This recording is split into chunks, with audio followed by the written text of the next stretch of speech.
brought to you in part by Volkswagen. Experience German engineering the Volkswagen way. And now A&E has your international ticket to the best in award-winning filmmaking. It's A&E's Screening Room.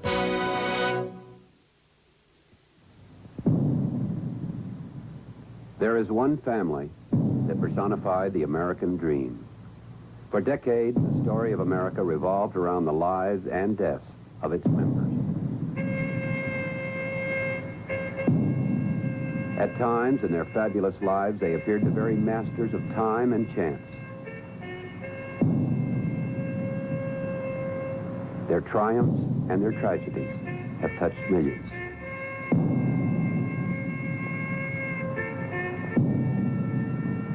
These are the Kennedys. This is their story. Their political first. Jack, the youngest man ever to be elected president. Bobby. That's all right. Don't get him excited. This is my first trip to Europe, and I was very excited. I couldn't even sleep last night. The first American to serve in a brother's presidential cabinet. And when Teddy was elected, the Kennedys became the first family to elect 3 sons to the United States Senate. They brought a family approach to American politics. One for all, and all for one.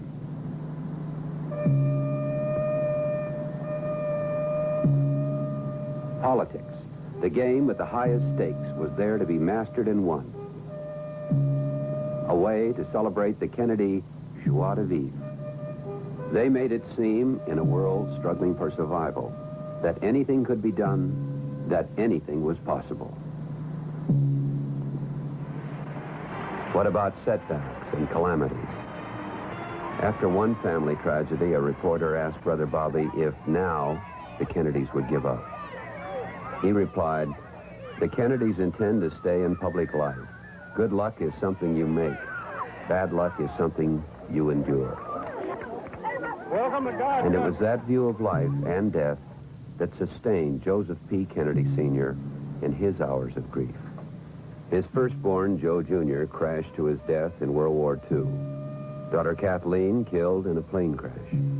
Jack, the president, assassinated in a Dallas motorcade. Bobby murdered in a Los Angeles hotel kitchen. Joe Kennedy, crippled by a stroke, endured the bad. Time and chance had dealt with him and his family in a manner that rivaled the tragedies of the Greeks.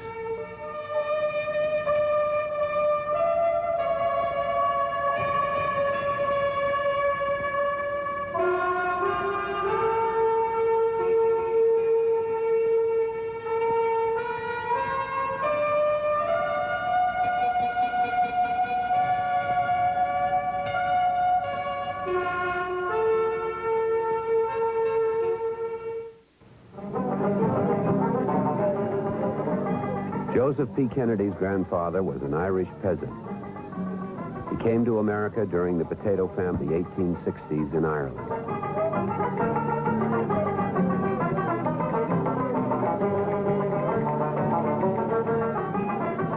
Joe's father was a saloon keeper and a ward-level politician who eventually served in the Massachusetts legislature.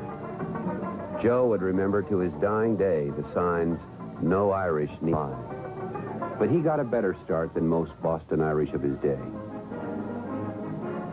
He was educated with the elite at Boston's Latin School, then at Harvard.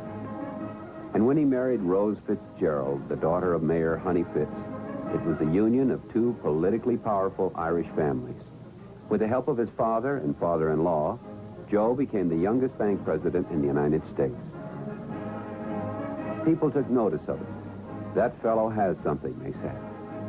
But not the right people. Not the people who mattered. To the lodges and the Cabots and other proper Bostonians, Joe Kennedy was an upstart. A brash, aggressive, money-making Irish Catholic. Joseph P. Kennedy couldn't join their country clubs. His wife, Rose, educated in Europe, couldn't join the Junior League. His children were not accepted as equals by the offspring of the Boston Brahmins.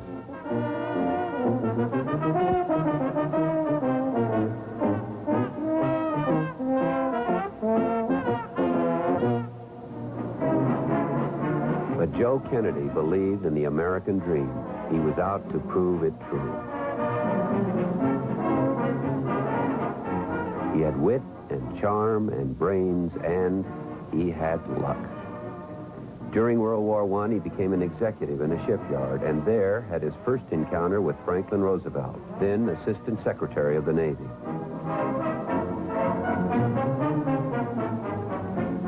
The war over, he charmed his way into a firm of stockbrokers, quickly became a master of the marketplace, and took off for New York and Wall Street after the big money.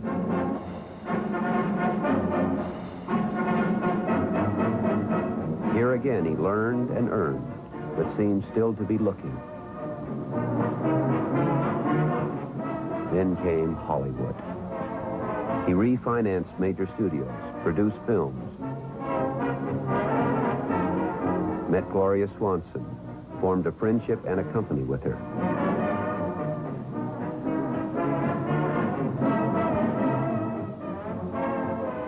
They were together frequently. There was a scandal. And all the while, he kept piling up money. A man of substance as the 20s began to roar, he was a millionaire many times over when they crashed. He had the foresight, or was it Irish luck, to liquidate his holdings the year before the market collapse. His fortune was safe. The family spent summers on the Cape and winters at Palm Beach.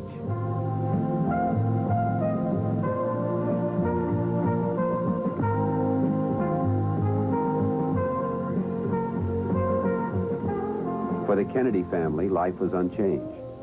But Joe Sr. was worried about his fortune. Everywhere there were signs of chaos. The recovery promised by President Hoover was nowhere in sight. Close to 1,400 banks failed in 1930 alone. Soon, 16 million workers were unemployed. Foreclosures and evictions stirred ugly moods. Mobs in Washington. Riots. Upheaval. The rage of the people might bring everything down.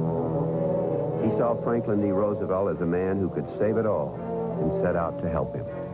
Roosevelt needed a solvent supporter, a man of substance, and an Irish Catholic to neutralize his Irish Catholic competitor, Al Smith. Not to win votes alone, but to win in this crusade to restore America to its own people. Roosevelt welcomed him. Kennedy contributed $25,000 to the campaign, loaned the Democrats $50,000 more, collected another $100,000 from his millionaire friends. But still, he was an outsider. His money was welcome, but the idealists in the party were skeptical of a stock market operator. When Franklin Roosevelt became president, Joe Kennedy expected to be Secretary of the Treasury. FDR kept him waiting for a year and a half. Kennedy thought he had been taken.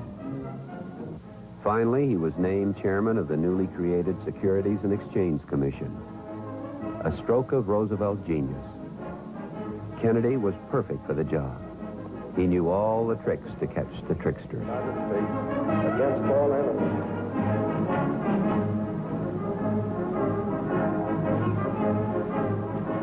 The SEC established, he resigned to work on FDR's re-election.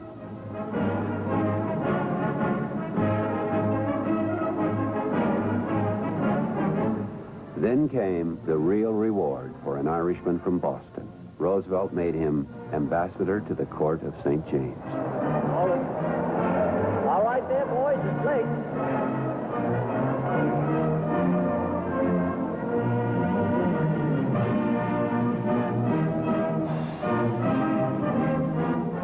He loved England. His large family was a source of fascination to the English. Nothing could have pleased Joe Kennedy more. Just arrived in England after a very pleasant trip. I'm looking forward with great anticipation to my duties here and to renewing acquaintanceship with many old friends. Thank you very much. But what about the family of 9, Mr. Kennedy? We're not wishing to add to the housing problem of England and make it any worse than it is. I'm bringing them over in installments. 5, 2, and 2. Thank you. Of all he had done, all that he possessed, nothing compared with his love for his family. There were plans for them. especially his... Nothing would obstruct the path of his children. Everything would be placed at their disposal. What was needed was the proper upbringing, a good education, the will to win. Failure was not tolerated. Destiny must be actively pursued. If you used your head and you worked, you were sure to win. Competition created strength, assured excellence. The Kennedy children were in constant competition. It was an essential part of their upbringing.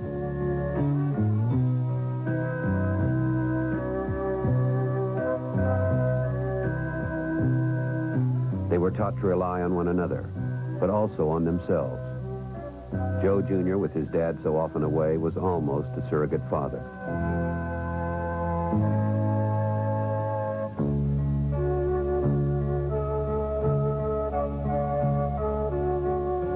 But he and his mother worked within guidelines set by the father.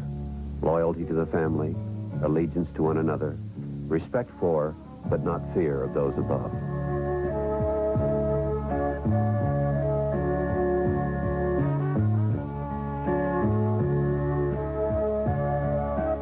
Joe Jr. was the star of the family, and he patterned himself on his father. His ambitions, his conservative views, his pugnacious personality. He was bright, he was determined. He sometimes boasted that if his dad didn't precede him to the White House, he, Joe Jr., would be the first Catholic president. Kennedy's Don't Cry will continue in a moment. It was now the latter part of 1938. No time for personal plans. Hitler was becoming more and more menacing. Each day brought new threats of war. In England, Prime Minister Chamberlain was convinced that war could be avoided. He said that Hitler, despite his ruthlessness, was a man to be relied upon when he had given his word. This was a policy of appeasement. Ambassador Kennedy, influenced by Chamberlain, agreed with this policy. He also felt that the German war machine could not be beaten. Hitler took Austria, then was handed Czechoslovakia. He threatened Poland. The terrors of Nazi genocide, wanton murder, and destruction became commonplace. It was during this period, while Hitler swallowed up his neighbors, that the ties between Kennedy and Roosevelt became strained. Some Roosevelt advisors thought Joe talked too much. It may be that we've talked too much about international relationships. It seems that every time I meet somebody now, we spend all of our time discussing the terrible state of the world and the disaster hanging over our heads. Certainly, we hear very little else at public gatherings. In the first place, of course, let us not forget that we still have peace.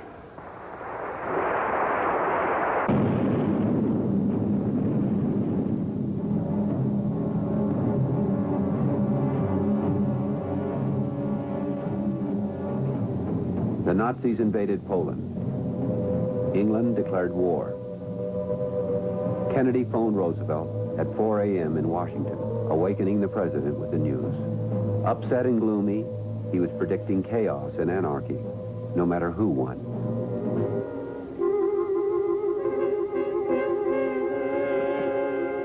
Kennedy's isolationist views had put him on the wrong side of history and in direct opposition to Roosevelt. His days in London were numbered. Chamberlain was replaced by Churchill. Churchill and FDR maintained direct communication.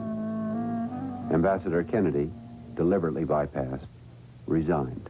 I am returning to Washington to report to the President. I leave England at this time with real regret. When I went to school, we were taught that the great courage of the world was Spartan courage. But your exhibition will certainly earn you a great page in history, and we'll have it talked about for centuries to come. British courage. My hat's off to you. Despite bad feeling, Kennedy returned home in time to endorse FDR for the third term. But he still defended his own views. A label used as a smear against certain citizens who favor keeping America out of war is the word appeaser. I have been called one, and here is my answer. If by that word, now possessed of hateful implications, it is charged that I advocate a deal with the dictators contrary to the British desires, or that I advocate placing any trust or confidence in their promises, the charge is false and malicious. If I am called an appeaser because I oppose the entrance of this country into the present war, I cheerfully plead guilty. And so must every one of you who want to keep America out of this war. Kennedy had many reasons for opposing the war. Two important ones were his eldest sons.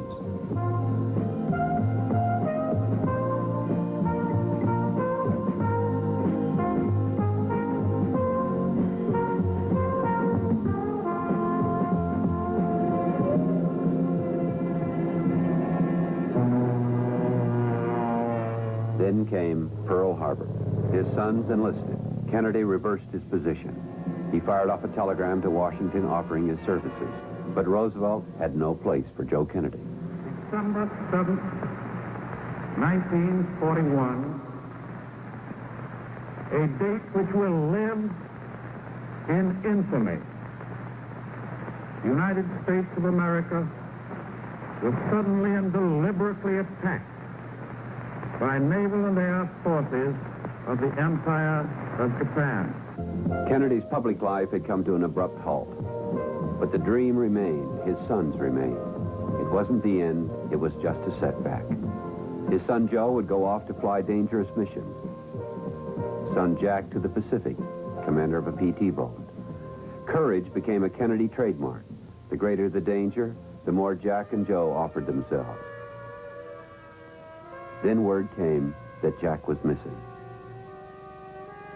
2 weeks later, he was found, alive, on an island. And soon he was home, a war hero. Joe Jr. volunteered for a dangerous mission. It failed. Joe Kennedy had lost his first son.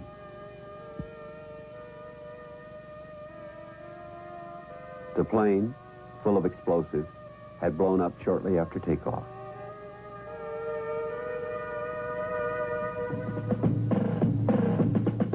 But Jack was safe. The war ended. Jack wasn't sure what he wanted to do. He considered writing, but politics attracted him also. It was a way of doing something about the world. His father helped him decide. He ran for Congress. As Joe put it, I got Jack into politics. Joe Jr. was dead.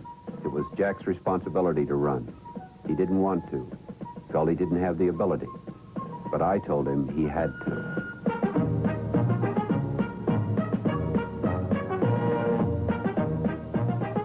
It was like being drafted, Jack explained. My father wanted his eldest son in politics. You know my father. And Jack grew in the role. By now, Joe Kennedy himself was back in public life, working on a commission to revamp the federal government.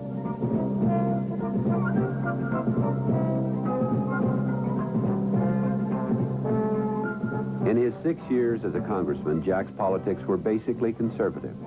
He was anti-communist, an advocate of the status quo. He occasionally showed his toughness and independence. In one case, he fought the American Legion for their opposition to a low-cost housing project in a highly sensitive political issue. Building his image with care, he wanted to be more than a congressman. Henry Cabot Lodge was running for re-election to the Senate from Massachusetts. The Kennedys thought he could be beaten. Lodge, confident of his own election, would be running the Eisenhower campaign. As we approach the Republican National Convention, it becomes increasingly apparent each day that Eisenhower will be overwhelmingly nominated on an early ballot. If I were guessing, I would say the second or third. One thing I will flatly predict, now. Here was an opportunity for Jack to become a national figure and to beat out the elite of Boston, the Cabots and the Lodges. As Lodge played national politics, Kennedy zeroed in on the local issues. But things were not going well. The polls showed Lodge ahead. A strong hand was needed, one that could handle all the elements, including Joe Sr., whose old political cronies were out of touch with the times. The obvious man to take over was Bobby. He gave up his job in the Justice Department to run the campaign. Working tirelessly with consummate skill, they built a new kind of political organization flooded with youth and vitality. Soon, the tide turned. On the national level, Eisenhower was enchanting the voters. Lodge was right there beside him, listening to the cheers. Ike was headed for the White House, but Lodge was headed for disaster. Jack Kennedy had become a relentless campaigner. Each day, he looked more and more the winner. Each Kennedy, a reporter wrote, takes pride in the achievement of the others. This was a tremendous asset.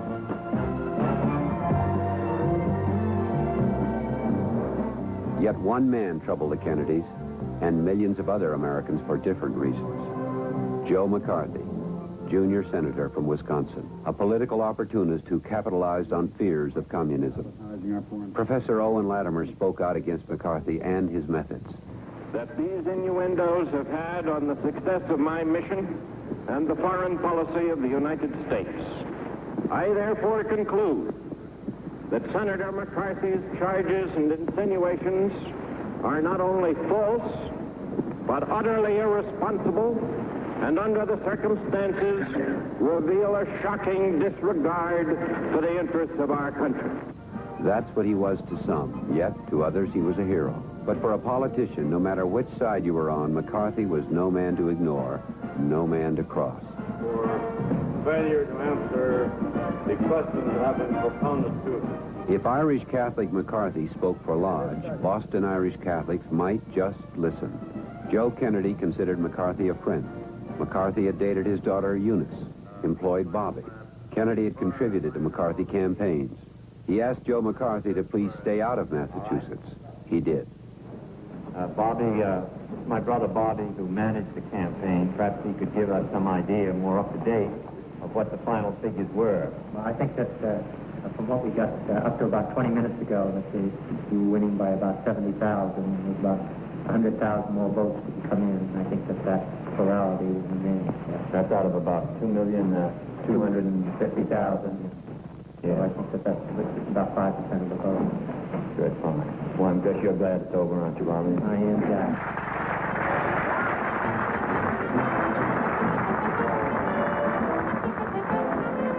The distance between Boston and the White House had shrunk significantly, and the lodges had been set back.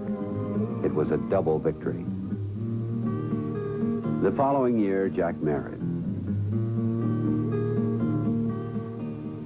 He had met Jackie before the 1952 campaign, but the plans were kept secret. Jack was getting grand publicity as Washington's most eligible bachelor. National magazines competed to feature him on their covers. The announcement of their engagement was postponed so as not to spoil a cover story. Soon, Jackie was part of the Kennedy clan. Kennedy's Don't Cry will continue in a moment.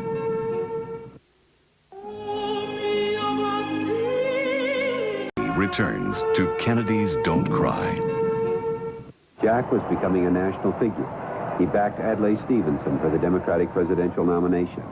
Stevenson, recently divorced, felt a Catholic spokesman would be useful. He also wanted an up-and-coming young Democrat. He chose Jack to make the nominating speech. The 1956 convention brought real prominence. Fellow delegates, I give you the man from Libertyville, the next Democratic nominee and our next President of the United States, Adlai E. Stevenson.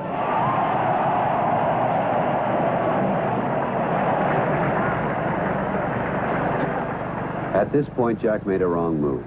Adlai Stevenson threw the choice of his vice president to the convention. Jack jumped for it, against his father's advice, and he missed. Joe Kennedy thought Adlai couldn't win and didn't want the defeat blamed on Jack. Jack was disheartened. Mr. Chairman, with thanks to this great free Democratic convention, I request that my name be withdrawn in favor of my colleague, Senator F. Barber. Hello. Surprise. He didn't like losing, but in the process, he had tested himself on the national scene and set his aim directly on the presidency. Ladies and gentlemen of this convention, I want to take this opportunity first to express my appreciation to Democrats from all parts of the country, north and south, east and west, who have been so generous and kind to me this afternoon.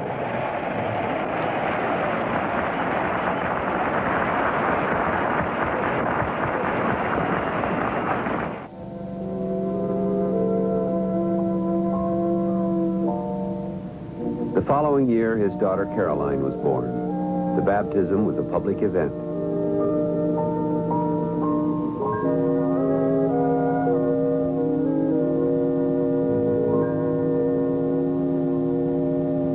Then Jack ran for re-election to the Senate. As usual, the family was there. At home with the Kennedys. An informal visit with the family of Senator John F. Kennedy. Mrs. Joseph P. Kennedy. Good morning, friends. 6 years ago, when my son Jack was a candidate for the Senate, we had this little half hour on television. Many of you, and most of you, I think, seem to have enjoyed it. And so we arranged to have it again this year. Of course, there have been a great many changes in the family. The girls, who helped so much before, have been married and have children of their own. And so they have not been able to help Jack as much. But we have a charming addition in the person of Jacqueline, Jack's wife, who has been campaigning with him during the last few months, and whom I know many of you have met. Won't you tell us, Jacqueline, a little about your experiences? I've enjoyed campaigning so much, Mrs. Kennedy. Since September 15th, Jack and I have been traveling through the state trying to meet as many people as we can. Your youngest son, Teddy, who, as you know, is campaign manager, set up the schedule for us last summer, and now he joins us whenever he can get away from law school on weekends. We visited 184 communities, and I think slept in nearly every city in Massachusetts. And we must have shaken hands with nearly everyone in Massachusetts, too. Well, congratulations, Jackie. And congratulations to Jack that he found a wife who has so enjoyed the campaign. Of course, with us it was a little different because we were born into a political atmosphere. But with you, it was quite a new experience. I know. Jack has been ungallant enough to say in speeches that you've been campaigning for 65 years. I realize, of course, that he refers to Grandpa Fitzgerald carrying you around in his arms when he was mayor and you were a tiny baby. Well, that is not quite true, because in those days, of course, the women did not have the vote. The first question is, how many babies did you kiss in this campaign? Well, I didn't kiss enough, I guess, but I did manage to... There didn't seem to be much desire on their part, but in any case, we saw a lot of mothers whose hands we shook in. The publicity was reaching the people and the politicians. You are a Democrat. But there were hurdles on the way to the presidency. Jack's youth, his inexperience, and he was a Catholic. No Catholic had ever been elected president. The liberal wing of the party felt nagging doubts about him. Jack's liberalism seemed too recent. But as Jack said, Hubert's too liberal and Lyndon is a Southerner and less liberal than I. We all have handicaps. Maybe this is the time. Caroline now. All the Kennedys were enthusiastic. Joe Kennedy enjoyed the action too, though he had to stay in the background while helping to push his son to the presidency. He explained privately, we're going to sell Jack like soap flakes. As early as 1957, he was in New York lining up political bosses. He called Chicago Mayor Daley. Kennedy had vast holdings in Chicago. Daley signed up. And the candidate, once considered a poor speaker, began to show the rhetoric and style that would stir men's souls. The Eisenhower Peace and Prosperity conceals a dangerous attrition, a period of stagnation and status quo, while America becomes second best in all of the vital things that count. And while they talk about prosperity, it is an abundance of courage that we need, and not merely of goods. We have the most gadgets and the most gimmicks and the longest tail fins and the biggest television sets in our history. But we also have the worst slums, the most crowded schools, and the greatest erosion of our national resources and national will that we've ever had. In short, I believe that our party and the time have met. We, the Democratic Party, has its greatest opportunity and responsibility in all of its long history. For it is a time of decision, a time of leadership. It is, my fellow Democrats, a time for greatness. Let's make this number 5 for April 5 and victory on April 5. And meanwhile, we'll sing Old the Man from Minnesota. He's for you and you and you. Fights for all the people, not for just a few. On the farm, and get him applause there, Miles. Jack had to enter the primaries to prove his vote-getting ability. And that route was blocked in Wisconsin by Hubert Horatio Humphrey. Everyone is voting for Jack, 'cause he's got what all the rest lack. Everyone wants to back Jack. Jack is on the right track, 'cause he's got high hopes. He's got high hopes. 19... This was Humphrey's backyard, full of farmers he had helped for years. A Humphrey victory here would be a major blow to Kennedy's campaign, if not the end. But there was no other way. The convention delegates, the party pros, and the liberals all had to know Jack Kennedy was a candidate who could win. I do believe it is, because I think that if I were unsuccessful here, I think it would be very difficult to be nominated. And I think if we win here, I think we'll be in a stronger position.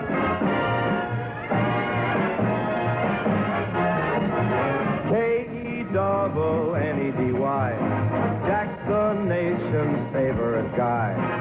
Everyone wants to back Jack. Jack is on the right track, 'cause he's got high hopes.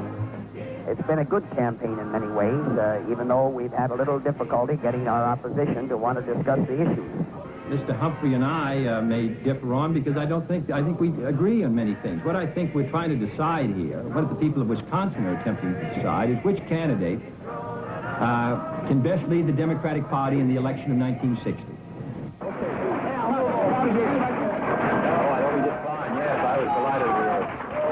Jack was victorious in Wisconsin. Then it was on to the primary in West Virginia. Another fight against Humphrey. Well, I hope we're going to do well. I guess we'll know better by the time the votes are counted. I cannot come to you with great wealth. I cannot come to you with a political machine, if that's what you want. I don't have either. But this is not something that should be handed around as if it were a gift or a plaything. It is the most responsible job in the world, the most difficult one. And whoever seeks it, and whoever gains it, whatever may be his name or his political party, must be prepared to give his life to it and to his nation. I want to say, however, to you folks here, the senator... There was a surprise in store for the Kennedys in West Virginia. Tests indicated an easy victory. However, Kennedy's Catholicism had been overlooked. The voters in this primarily Protestant state soon expressed their hostility. The politicians followed, and the press latched on with front-page stories. I would like to say that all 340 pounds of Matt Reese is for this man here for the presidency. Some of Jack's advisors, including his father, wanted to ignore the religious issue. Jack thought differently.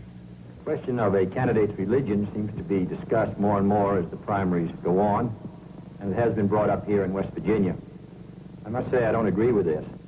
I think the United States Constitution settled this whole matter of religious freedom far better than we can today. It provided it in two ways. First, in Article 1, it provided for the separation of church and state. And secondly, Article 6, it provided that there shall be no religious test for office. I hold that view. I came to West Virginia of my own free choice. It happens to have probably the fewest of my co-religionists of any state in the United States. But I'm running for the presidency not on this question. I'm running because I think it's a most serious time in the life of this country. The overriding issue of the campaign became religious tolerance. A West Virginian could demonstrate his tolerance only by voting for Kennedy. The issue drawn, the tough Kennedy team attacked Hubert as a puppet and tried to cut off the flow of his campaign money.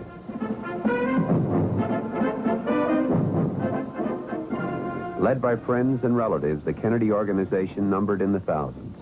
And he's got that big debate tonight at 8:30. Joe Kennedy asked his old friend Franklin D. Roosevelt Jr. to help. FDR was a hero to West Virginian miners. Franklin Jr. told the voters that Jack, not Hubert, was in the tradition of FDR. No money for television, no money for printing. I say, where are the buttons? We have no money. So I say, all right, we'll just knock off the whole day, cancel out the program, and we'll get on this telephone. I'll call my friends in Minnesota. We'll call them in New York. We'll call them in Washington. We've got to raise the money. The investment and the strategy paid off. Humphrey had been swamped. By convention time, Kennedy was the obvious front runner. But Adlai Stevenson and Lyndon Johnson were still in the way. An enthusiastic last-minute Stevenson rally at the convention failed.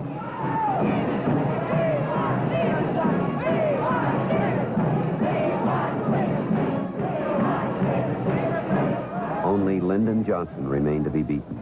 I'm a candidate for president and only a candidate for president. I have no idea that anyone will consider me for vice president because I think it would be very difficult for a man to hold both jobs. But Lyndon wasn't really organized for the Kennedy Blitz, for what he came to label Jack Kennedy's political genius. The strategy, propelled by the zeal of Bobby Kennedy, proved invincible. Bobby wouldn't take no for an answer.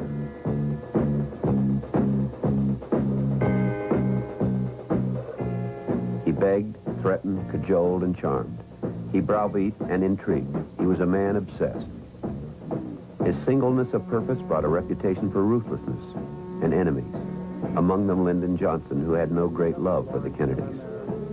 Bobby tried to keep Johnson off the ticket. He thought Johnson would harm Jack's chances. Jack's appraisal was different. Johnson, he decided, was of utmost importance to the ticket. Without him, it would be difficult to fight Nixon in the South. The liberals might object, but this was a risk he had to take.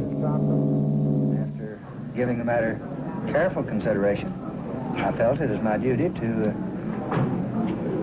accept. It's with my knowledge and consent that I'll be nominated this evening. There were those who said it required considerable pressure to make you determined to join Mr. Kennedy. Is that true? No, that is not true. I'm very proud to be on the ticket with Senator Kennedy. I don't submit very easily to pressures, and I've had no pressures in this connection.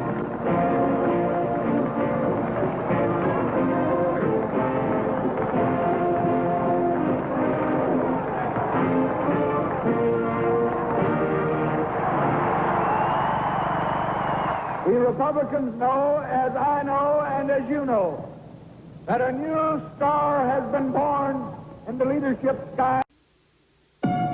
A&E returns to Kennedy's Don't Cry.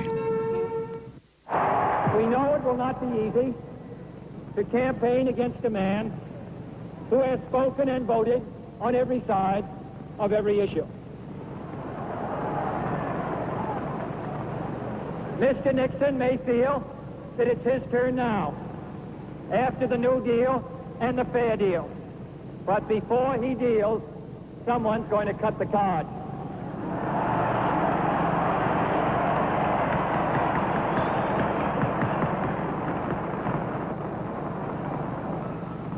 That someone may be the millions of Americans who voted for President Eisenhower, but would balk at electing his successor.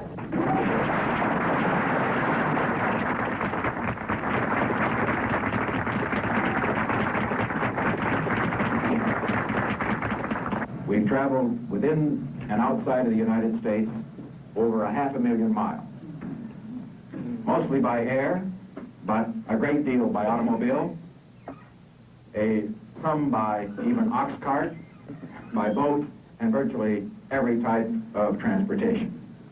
There have been over 3,000 speeches made in campaigns and all over the world.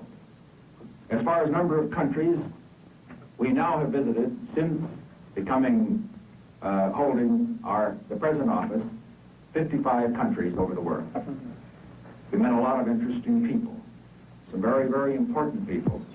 In fact, in running down the types of people we met, we found 35 presidents and 15 prime ministers, 2 emperors, 6 kings, of course a number of queens, 3 or 4 sultans, and so on, up and down the line.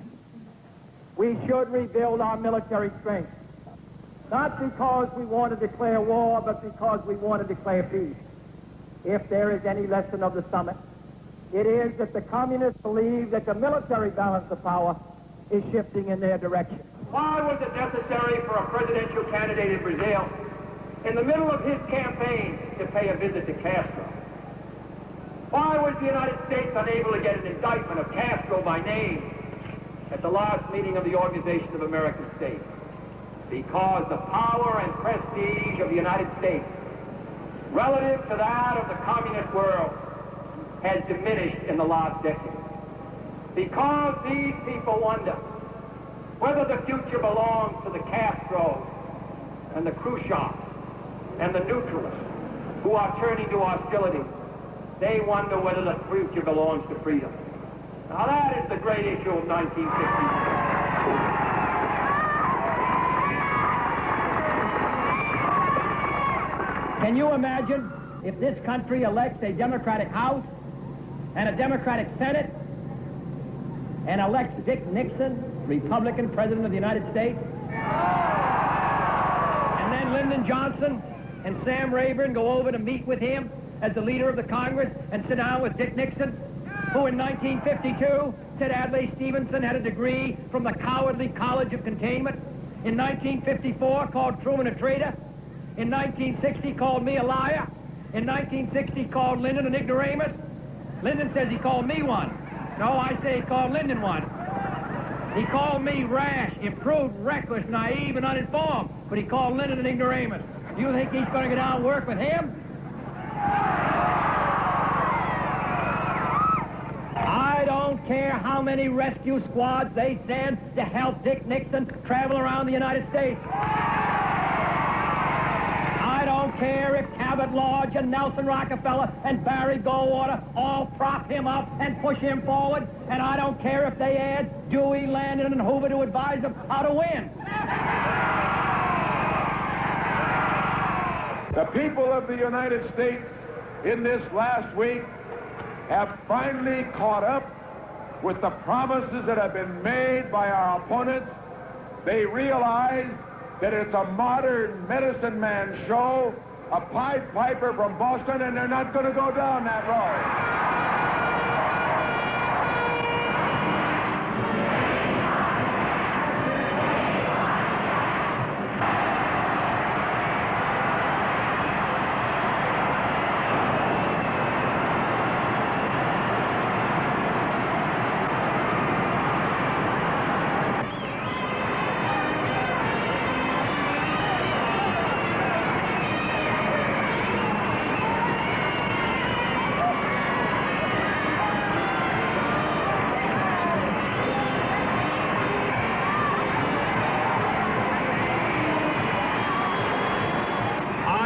For the presidency of the United States because it is the center of action.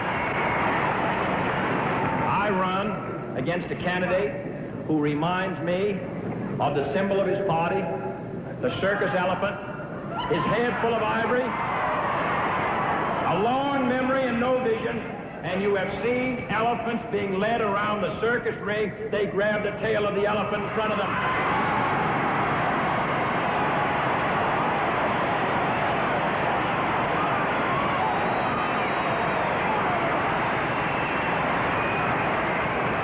That was all right in 1952 and 1956, but there's no tail to grab this year. It's Mr. Nixon himself, and I don't believe he will secure an endorsement of the majority of citizens of this country at the time of change. Jack Kennedy was elected President of the United States in 1960. The victory margin was slim, less than 120,000 of 68 million votes cast. Johnson had been an inspired choice. Mayor Daley and his political machine a blessing. Minorities had been instrumental in the victory, but it was going to prove difficult to meet their expectations.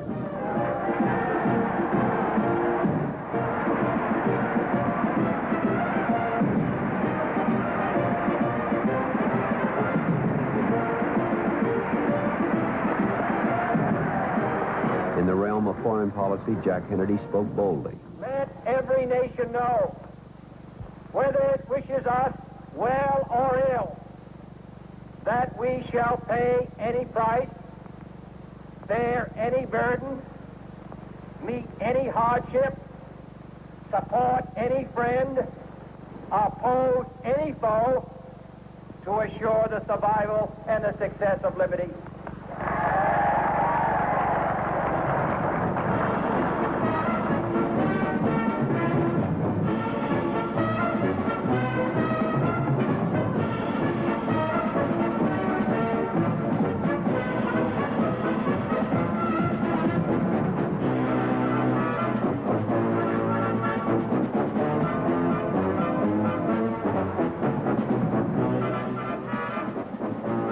Under Kennedy, government became a family affair. Brother Bobby was appointed Attorney General, and that caused eyebrow lifting. But then Teddy, just turned 30, announced himself a candidate for Jack's Senate seat. The older brothers were embarrassed, but their father backed Teddy's decision. And then there was Sergeant Shriver, a son-in-law. First time in 2 years, when the phone rang, was the president on there, and he called a couple of times, and finally my wife said, "Sarge, you've got to talk to Jack now. Remember, he's the president." And so I said, well, all right, I will. So about the third time I got on the phone, he said, listen, you've got to come down here to Washington to run the Peace Corps. I said, well, Mr. President, you know, I don't know anything about any Peace Corps. And he said, well, that's all right, neither does anybody else. And I said, but yes, but remember all the political debts you incurred during the campaign. Why don't you give this job to one of your political friends? He said, listen, Sarge, the truth of the matter is that everybody thinks the Peace Corps is going to be one of the greatest fiascos in history. If it turns out that way, it's much easier to fire a relative than a political friend. First, I want you to meet the lady who started it all. I feel that parents should be responsible for their children, so we really can blame our first guest for the way hers have turned out. May I introduce to you the head of the most successful employment agency in America, Mr. Joseph.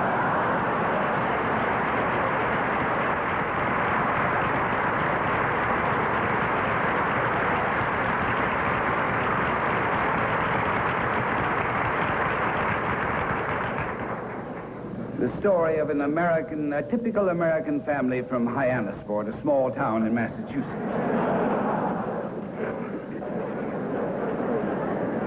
And the next seems like carrying coals to Newcastle because she is our secret weapon, our universal ambassadress, whom the people of France affectionately call Madame la Présidente, Jacqueline Kennedy.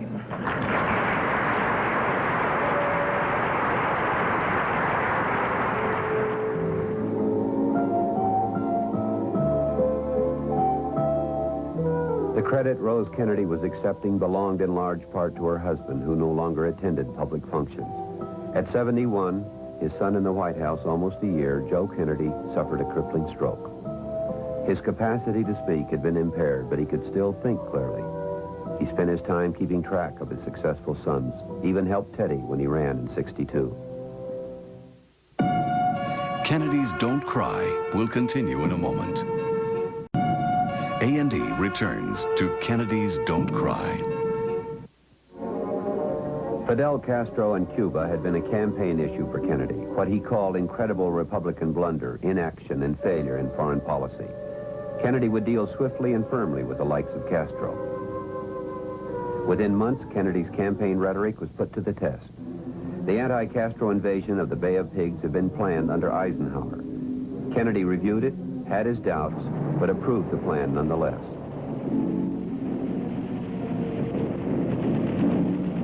The American-backed Cubans didn't have a chance.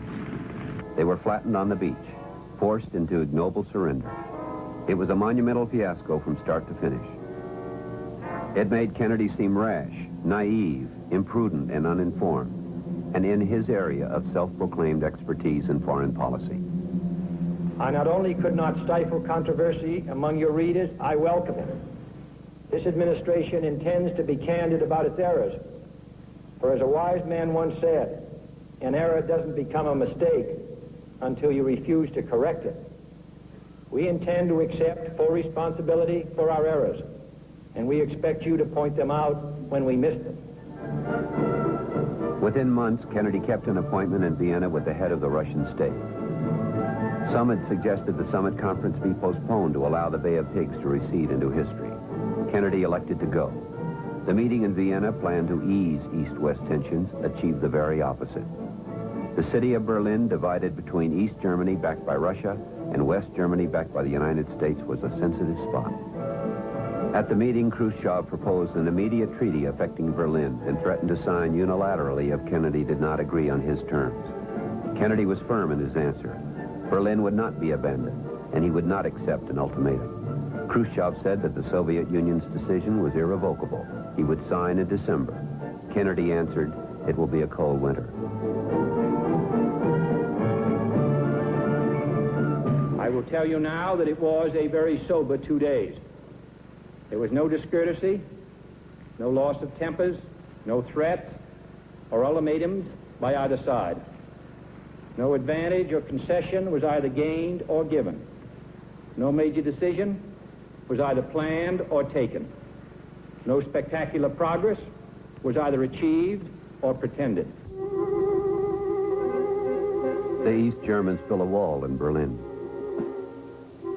The decision had been made to end the mass escapes across the border to the west.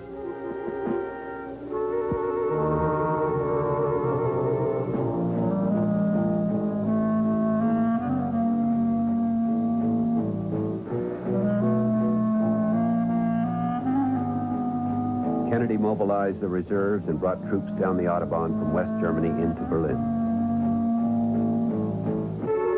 Americans were told frankly that atomic war was possible. A dictator has a position that the leader of a free society does not have, and he can continue to push. If he miscalculates, and that's the great danger in all of these matters in dealing with a dictator, if he miscalculates, the world could be destroyed. I would hope that within the last few weeks he's come to the realization that the president and the free world are willing to use nuclear weapons to preserve our position in Berlin, to ensure that the people of Berlin remain free and that we have access to that city. Some Americans took their government's advice and built fallout shelters.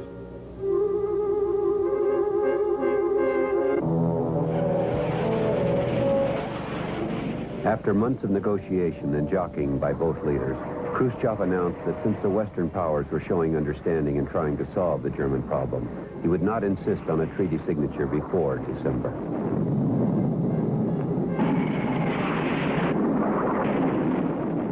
The world breathed a sigh of relief. But the contest between the great powers was not over.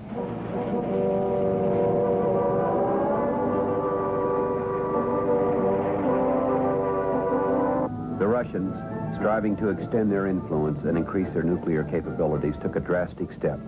There was still fear in Cuba of an American invasion. Russia was Cuba's ally. Khrushchev, known for his willingness to gamble, sent missiles with nuclear warheads.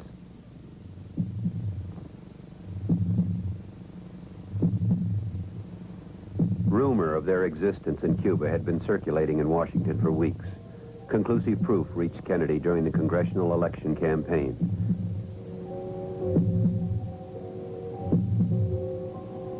From the beginning, Kennedy said he must respond to the Russians. One had to act.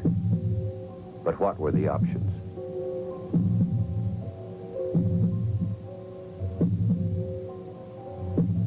He convened a special group of high-level military and civilians called the XCOM. Gathered at the White House, they asked themselves, what really had changed? In an atomic war, a missile launched from Moscow is as deadly as one launched from Havana. Maybe nothing had changed, and therefore nothing should be done. Military advisors said, bomb out the Cuban missiles. Congressional leaders were talking military action. McNamara proposed a blockade of Cuba to prevent delivery of any more Russian arms, a gesture intended to give the U.S. time to make its position clear and to give Khrushchev time to reconsider what he was doing. Bobby Kennedy supported the blockade strategy. He opposed an airstrike, saying Sunday morning sneak attacks were not part of the American tradition. He led the way towards more moderate action. The blockade was ordered, and Khrushchev told that the missiles in Cuba must be removed. The hours crept by, the world poised on the edge of atomic holocaust. Then 2 letters came from Khrushchev, each offering to remove the missiles if the United States met certain conditions. The offer of Khrushchev's first letter was accepted. The United States would formally and publicly agree not to invade Cuba. But as for the demand in Khrushchev's second letter for the removal of U.S. missiles in Turkey, Bobby explained that President Kennedy had been anxious to remove these missiles for a long period, but there would be no public commitment to remove them. Khrushchev accepted. The Russian ships turned around in mid-Atlantic. The missiles were withdrawn, the bases dismantled. The United States, led by its president, had been firm, forbearing, and prudent.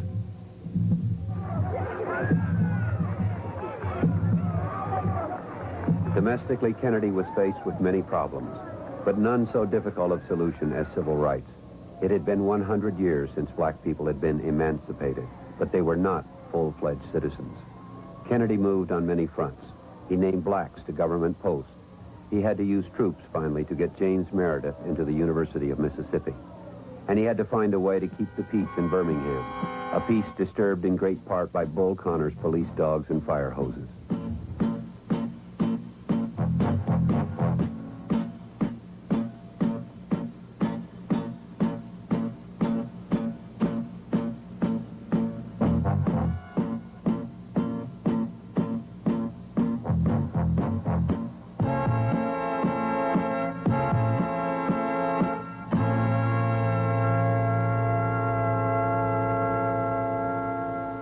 I have instructed Secretary of Defense McNamara to alert units of the armed forces trained in riot control and to dispatch selected units to military bases in the vicinity of Birmingham.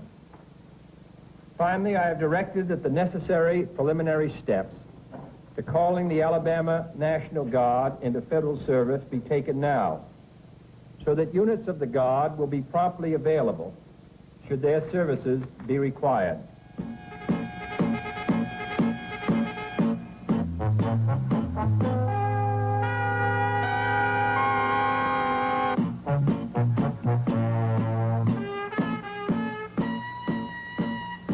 And as violence raged, men like James Baldwin could not contain their anger. 6 kids were murdered in Birmingham on a Sunday and in Sunday school in a Christian nation, and nobody cares. Legislation, late in coming, was being pushed, but Martin Luther King and other blacks were not satisfied. They go talking about these little levels of progress that we see here and there, and they say, you know, you've made great progress. Aren't you satisfied? No, we are not satisfied. We will not be satisfied as long as Negro boys and Negro girls are forced to live life without dignity and without respect. We will not be satisfied. There was no easy solution, as America was yet to see.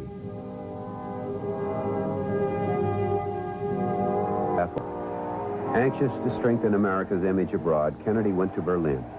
He was pushing for accommodation with Khrushchev and an end to atomic testing. 2,000 years ago,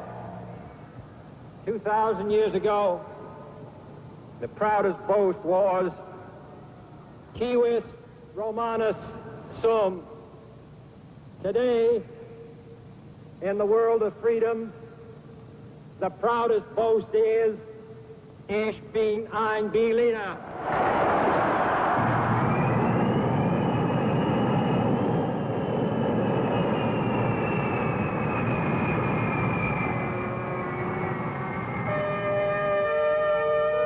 It was time to get moving on the 1964 campaign.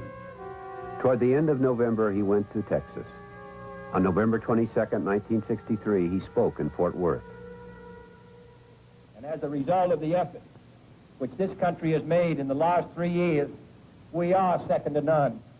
In the past 3 years, we have increased the defense budget of the United States by over 20%, increased the program of acquisition for Polaris submarines from 24 to 41, increased our Minuteman missile purchase program by more than 75%, doubled the number of strategic bombers and missiles on alert, doubled the number of nuclear weapons available in the strategic alert forces, increased the tactical nuclear forces deployed in Western Europe by over 60%, added 5 combat-ready divisions to the armies of the United States, and 5 tactical fighter wings to the Air Force of the United States, increased our strategic airlift capability by 75%, and increased our special counterinsurgency forces, which are engaged now in South Vietnam, by 600%.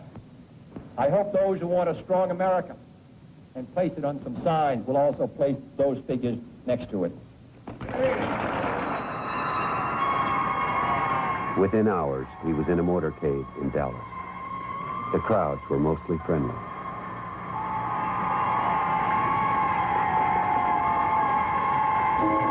We can't see who has been hit, if anybody's been hit, but apparently something is wrong here. Something is terribly wrong.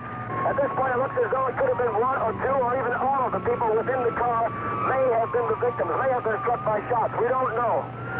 He was coming down the street, and my 5-year-old boy and myself were by ourselves on the grass there on Palmer Street, and I asked Joe to wave to him, and Joe waved, and I waved, and the man... That's all right, sir. You waved. As he was waving back, the shot rang out, and he slumped down in the seat.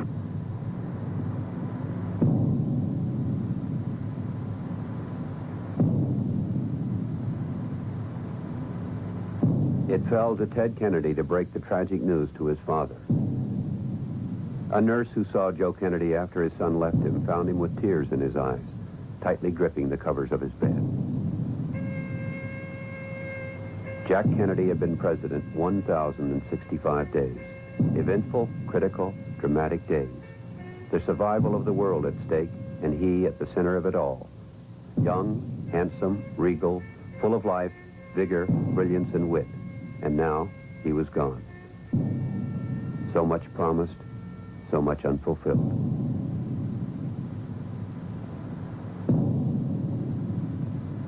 Throughout the world, he was mourned, and it seemed his untimely end was more than the wanton murder of a man, more than the senseless slaughter of a president. It seemed as if hope itself had been assassinated in Dallas. Kennedy's Don't Cry will continue.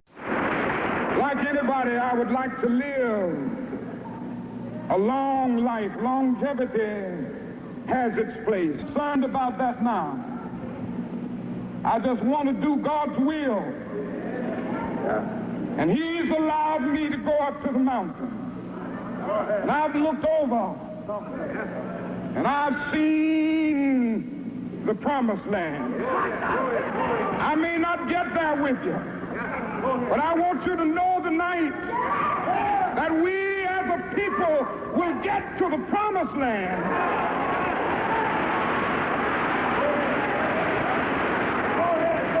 So I'm happy tonight. I'm not worried about anything. I'm not fearing any man. Mine eyes have seen of the coming of the Lord.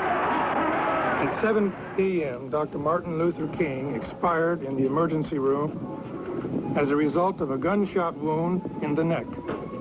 And further details will have to be obtained from the coroner's office. Martin Luther King dedicated his life to love and to justice between fellow human beings. He died in the cause of that effort. For those of you who are black and are tempted to be filled with hatred and distrust of the injustice of such an act against all white people, I would only say that I can also feel in my own heart the same kind of feeling. I had a member of my family killed, but he was killed by a white man. But we have to make an effort in the United States. We have to make an effort to understand, to get beyond or go beyond these rather difficult times. My favorite poem, my favorite poet was Aeschylus. And he once wrote,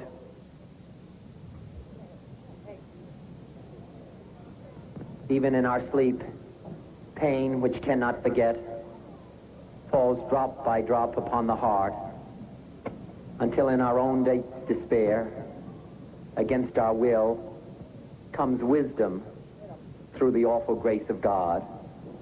What we need in the United States is not division. What we need in the United States is not hatred. What we need in the United States is not violence and lawlessness, but is love and wisdom and compassion toward one another, feeling of justice toward those who still suffer within our country, whether they be white or whether they be black.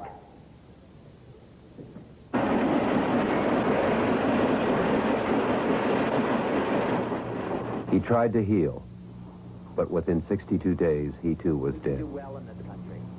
Thousands of train-side mourners lined the route to say their last goodbyes, and his words took on new meaning. We will have difficult times in the future. It is not the end of violence. It is not the end of lawlessness, and it's not the end of disorder. But the vast majority of white people and the vast majority of black people in this country want to live together, want to improve the quality of our life, and want justice for all human beings that abide in our land.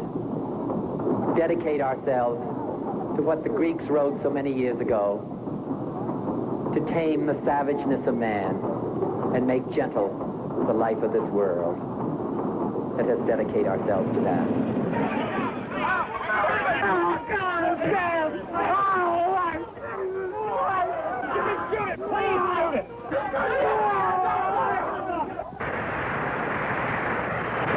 I know that it was a source of the greatest strength to him to know that there were thousands of people all over the United States who were together with him, dedicated to certain principles and to certain ideals.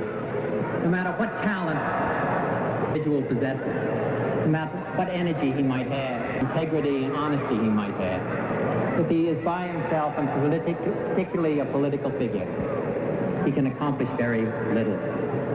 He wanted to do something for the mentally ill and the mentally retarded, for those who are not covered by Social Security, for those who are not receiving an adequate minimum wage, for those who did not have adequate housing, for our elderly people who had difficulty paying their medical bills, for our fellow citizens who are not white, who had difficulty living in this society. When I think of President Kennedy, I think of what Shakespeare said in Romeo and Juliet, when he shall die, take him and cut him out in little stars, and he shall make the face of heaven so fine that all the world will be in love with night and pay no worship to the garish sun. But I realize as an individual and really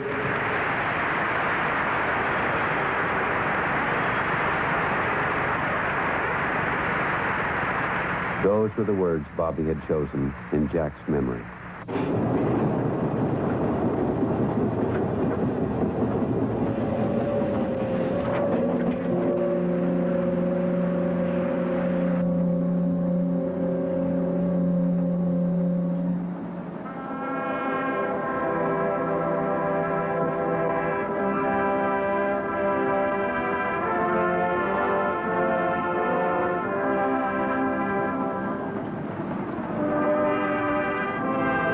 Now it was Ted's turn to speak of the dead. My brother need not be idealized or enlarged in death beyond what he was in life. To be remembered simply as a good and decent man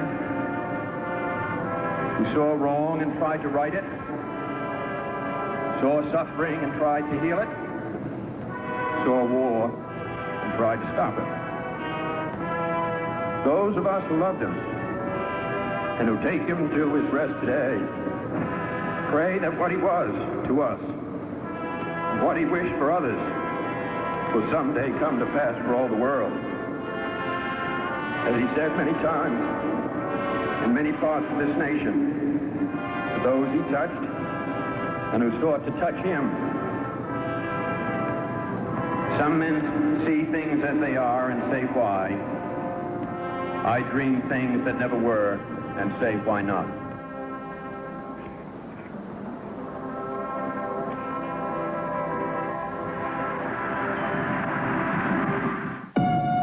Kennedy's Don't Cry will continue in a moment. In '68, Hubert Humphrey made it to the top of his party. He'd come a long way since West Virginia. My fellow Americans, my fellow Democrats, I proudly accept the nomination of our party. There was an attempt to get Ted Kennedy on the ticket as vice president, but after much sober thought, Ted refused. He had first defined the limits of his role as the new Kennedy patriarch, the father of 3 and Uncle Ted to Jack's 2 children and Bobby's 11. He was examining a new political role, one unhampered by the shadow of either Jack or Bob. President Kennedy defended America against the extremists. George Wallace is in league with them.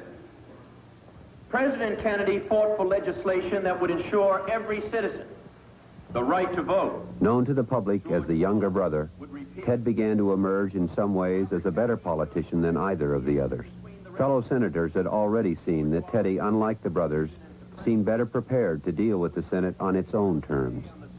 And he was heir to the Kennedy style. My brothers believed in the dignity of man. How can those who stood with him support a man whose agents used cattle prods and dogs against human beings in Alabama? So it is not enough that this movement be defeated. It must be repudiated for the health of our country and our future as a nation. And I hope that the American people will take this opportunity to cleanse the stain of hate from American life. We're going to succeed. We're going to win.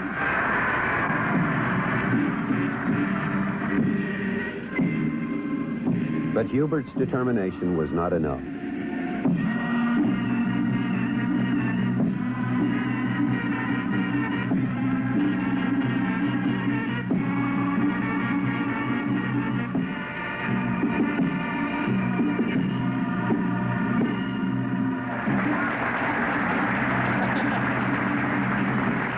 I'll tell you, it isn't going to be like 48. Lots of things have changed. You remember that was the year that Harry Truman won by giving him hell. Well, it won't work this time. Because just remember, I'm sure you will all agree with this, that it's one thing to give him hell, but it's something else to give him Humphrey, believe me.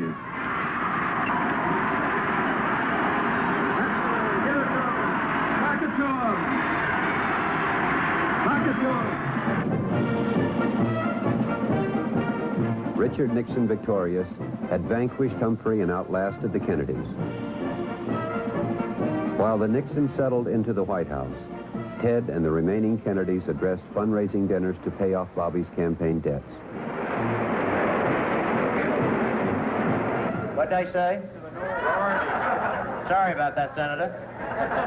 Nice fellow. The senior senator from Massachusetts, Edward Moore Kennedy. Let me say, first of all, how much all of us appreciate the fact that you are here this evening. All of us in the family, I think, owe a special word of thanks to particularly Steve and my mother, because they have been so attendant to detail, they've been so efficient, and they both use the same hairdresser.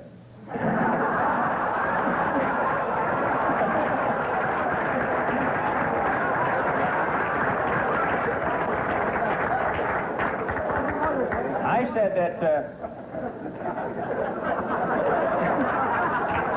minority leader. You fellows want to run him?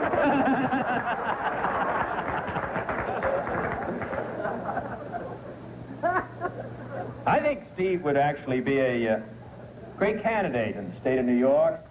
He's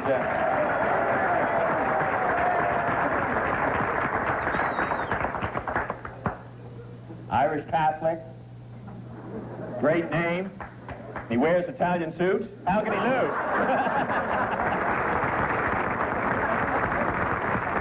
It is true that Steve will not be a candidate for governor next year because my mother is going to be. But let me just say, I wanted particularly Mother to come this evening because, as perhaps many of you remember, during the course of the hard-fought Indiana campaign, Mother came out there to Indiana. She made a remark at that time that someone asked her about the expenditures of funds, and Mother said, well, why shouldn't we spend it? It's our money. And so, Mother, it's particularly appropriate that you come here this evening to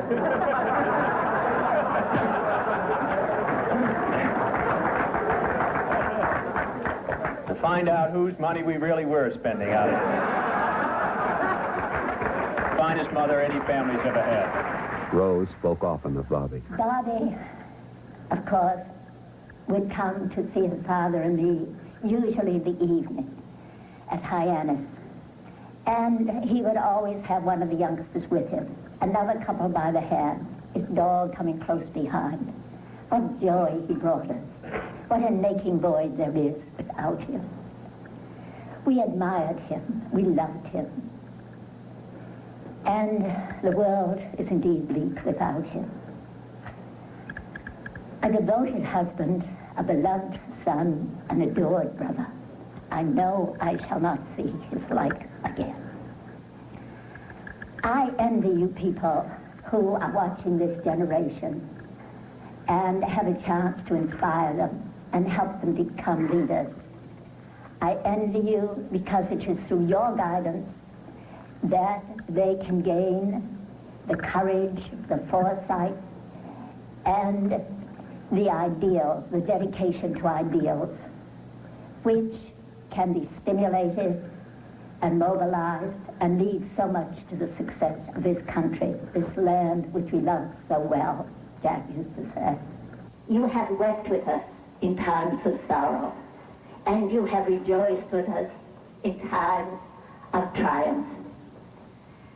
For all these tributes of affection, we are deeply grateful.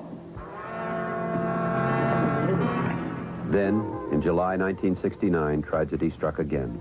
On the island of Chappaquiddick in the dark of night after an evening of partying, Ted Kennedy drove his car up a narrow bridge into the deep water. His passenger, Mary Jo Kopechne, a former secretary in Bobby's office, drowned. Kennedy survived, but he had failed to report the accident to authorities until 9 hours later. The car that I was driving on an unlit road went off a narrow bridge which had no guardrails and was built on a left angle to the road. The car overturned in a deep pond and immediately filled with water. I remember thinking as the cold water rushed in around my head that I was for certain drowning. Then water entered my lungs and I actually felt the sensation of drowning. But somehow I struggled to the surface alive. I made immediate and repeated efforts to save Mary Jo by diving into the strong and murky current, but succeeded only in increasing my state of utter exhaustion and alarm. My conduct and conversations during the next several hours, to the extent that I can remember them, make no sense to me at all. Although my doctors informed me that I suffered a cerebral concussion as well as shock, I do not seek to responsibility for my actions by placing the blame either on the physical and emotional trauma brought on by the accident or on anyone else. There is no truth whatever, to the widely circulated suspicions of immoral conduct that have been leveled at my behavior and hers regarding that evening, there has never been a private relationship between us of any kind. I know of nothing in Mary Jo's conduct on that or any other occasion. And the same is true of the other girls at that party that would lend any substance to such ugly speculation about their character. Nor was I driving under the influence of liquor. That winter, as a new generation of Kennedys walked the beach at Hyannisport, Joe Kennedy, so many joys turned to ashes, gave up his life. But for the others, life went on. Within months, there was a campaign for re-election to be waged, and won. Teddy faced his responsibilities and dealt with them.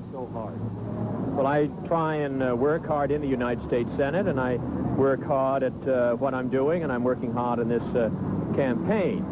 But really, this is more of a benefit really to me. I've valued the contacts I've had with people over the course of this campaign.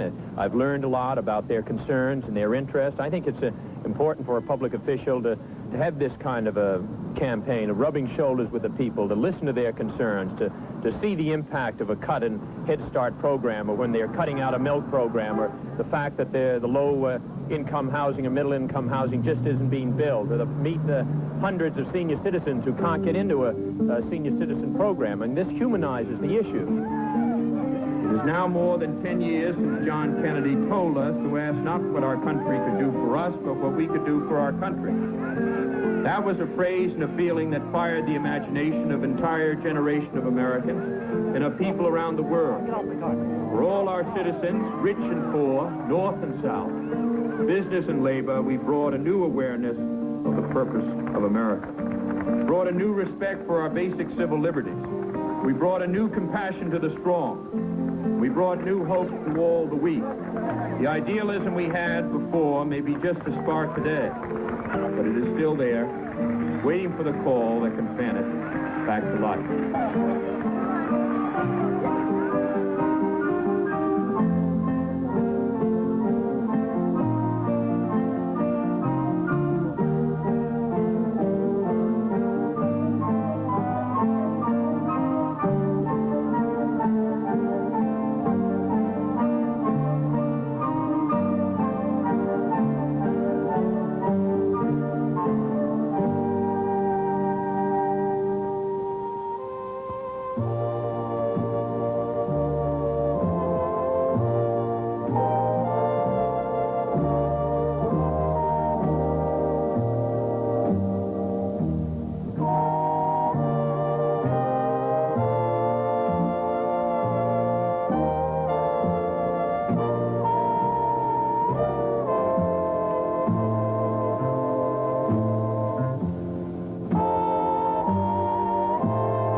Next.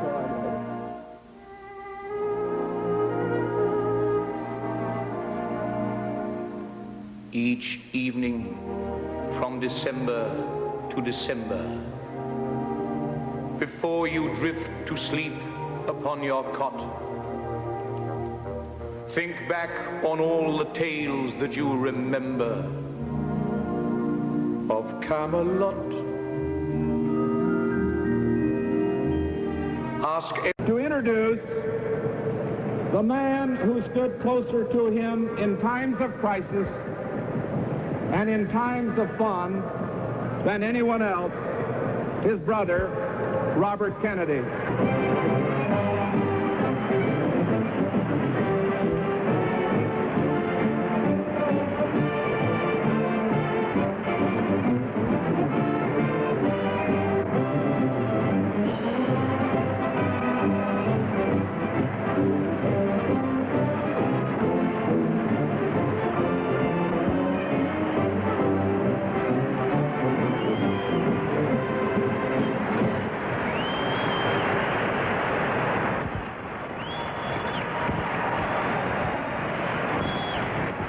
Robert Kennedy eulogized his brother, groping for a hold on his own future.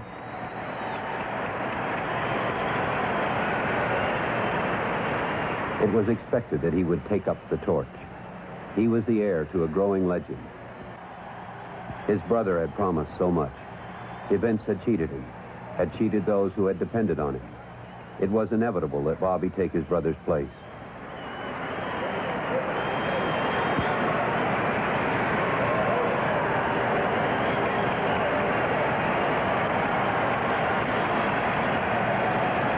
Mr. Chairman.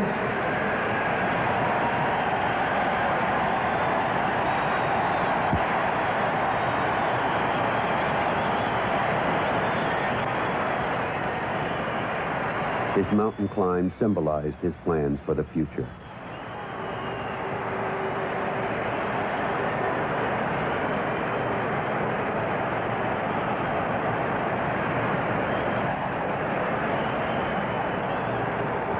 In 1964, Bobby Kennedy was thinking about the vice presidency. He took a world tour, first to Germany. President Kennedy clearly saw the qualities of citizenship that have made your city a password of freedom. He saw clearly the quality of strength. Then to Japan.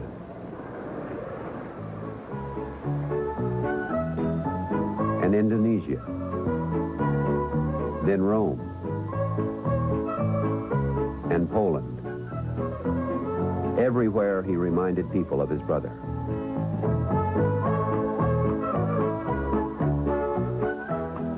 But Lyndon Johnson had no desire to have his administration sandwiched between Kennedys. He had other plans. When he refused Bobby a place on the ticket, Bobby ran for the Senate against Kenneth Keating of New York. Well, ladies and gentlemen, we all know what we're here for. And I want to announce at the outset that I will not be a candidate for the United States Senate from Massachusetts. Teddy Kennedy was up for re-election that year. His plane crashed on a campaign tour. The pilot died. Kennedy broke his back and was near death. Some people talked of the Kennedy curse. With his wife's help, Ted waged his campaign from his hospital bed. I'm confident that I'll be on my feet.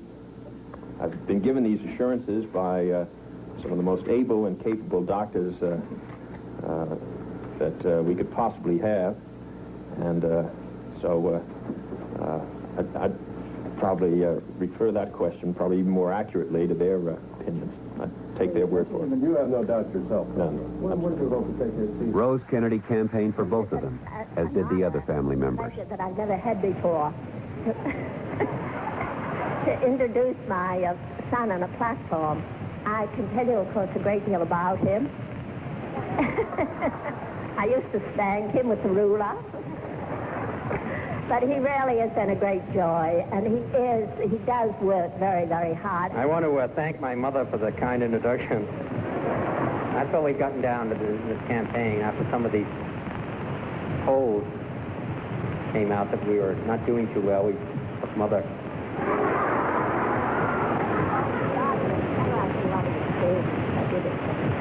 Yeah, I know. I'm going to tell them people.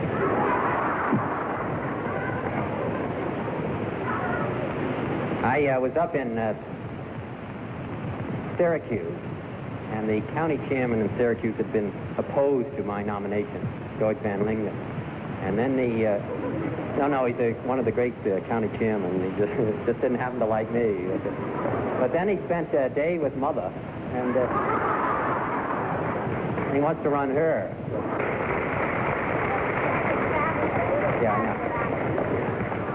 Well, why don't you give your own speech? See, that's it. We don't. My brother and I never. The reason she's never introduced any of us before is because we never go on the same platform with her. We couldn't possibly compete with that. Bobby won. Political opponents Teddy are won. saying that you only plan to use New York State as a stepping stone, that your real goal is still the White House. Do you expect that you will be back in the White House? Well, I think there's somebody there. And in my judgment, I keep reading that, and I never see any statement by him that he's willing to move out. So I think he's going to be there quite some period of time.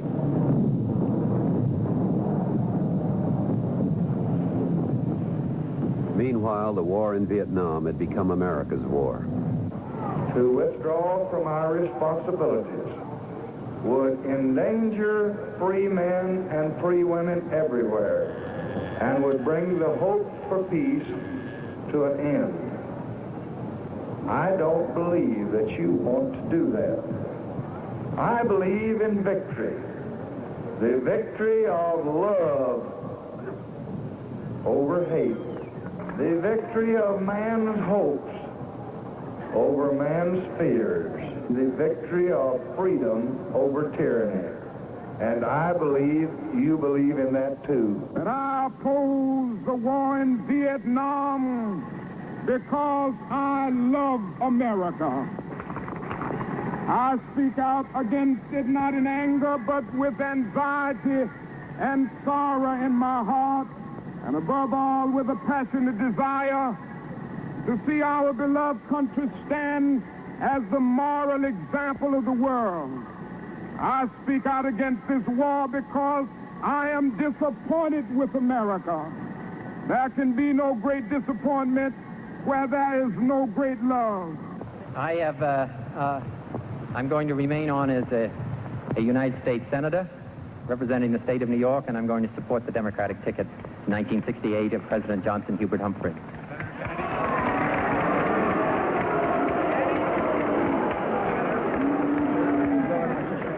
Boo!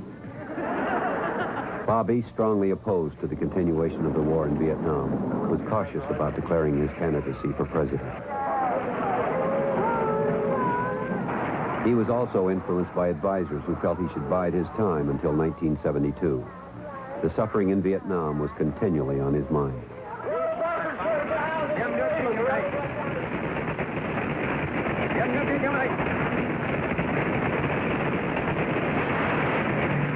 And having judged that the war in Vietnam was a mistake without precedent in our history, Senator Gene McCarthy was bolder.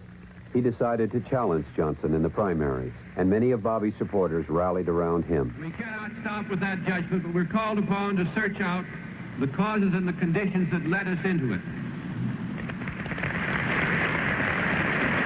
And this may require us to make the hardest and the harshest judgments about our national assumptions, about the institutions that embody them, and about some of the leaders who have become the spokesmen for this cause.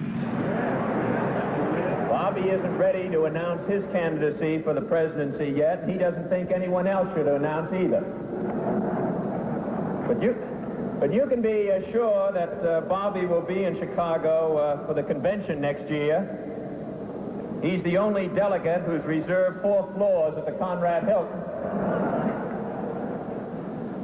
And if he isn't nominated, he'll be the only father who will come home one night with 40,000 balloons. For 20 years, first the French and then the United States have been predicting victory in Vietnam. In 1961 and in 1962, as well as 1966 and 1967, we have been told that the tide is turning. There is a light at the end of the tunnel. We can soon bring our troops home. Victory is near. The enemy is tiring. Once in 1962, I participated in such a prediction myself. But for 20 years, we have been wrong. The history of conflict among nations does not record another such lengthy and consistent chronicle of error as we have shown in Vietnam. It is time to discard so proven a fallacy and face the reality that a military victory is not in sight and that it will probably never come. Are you advising him to run? Oh, I've had conversations with him, but obviously these are personal matters. Do you think he should run? Kept between the members of the family. Come on, be careful of what you're saying to that.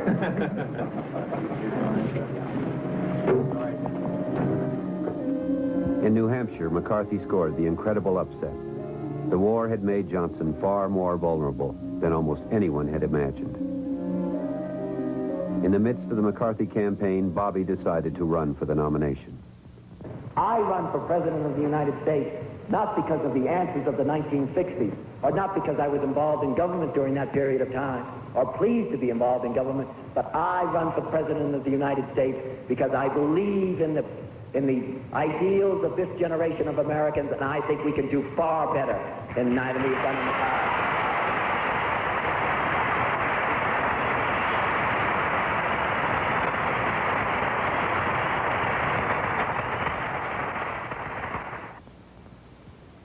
I shall not seek, and I will not accept the nomination of my party for another term as your president. We can make changes. We can deal with the violence, but we can also make changes so that everybody has an equal opportunity, no matter where they live. Once in the race, Bobby began to gain on McCarthy. He had started late, but he was closing the gap and was headed for a Chicago convention and victory. His hat was in the ring, but like Jack 8 years earlier, he wouldn't put it on. When you fall down over my ears, then you'll be embarrassed if you gave me a hat that was too big. Let me try it on in home. They couldn't let you leave Fort Worth without providing you with some protection against the rain.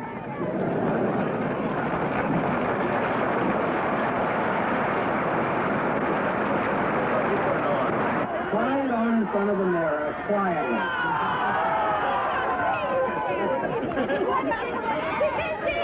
I'll meet you back. I'll meet you in Washington. And we'll do it.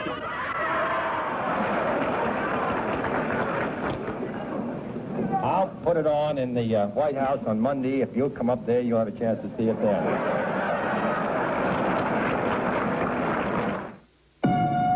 Kennedys don't cry.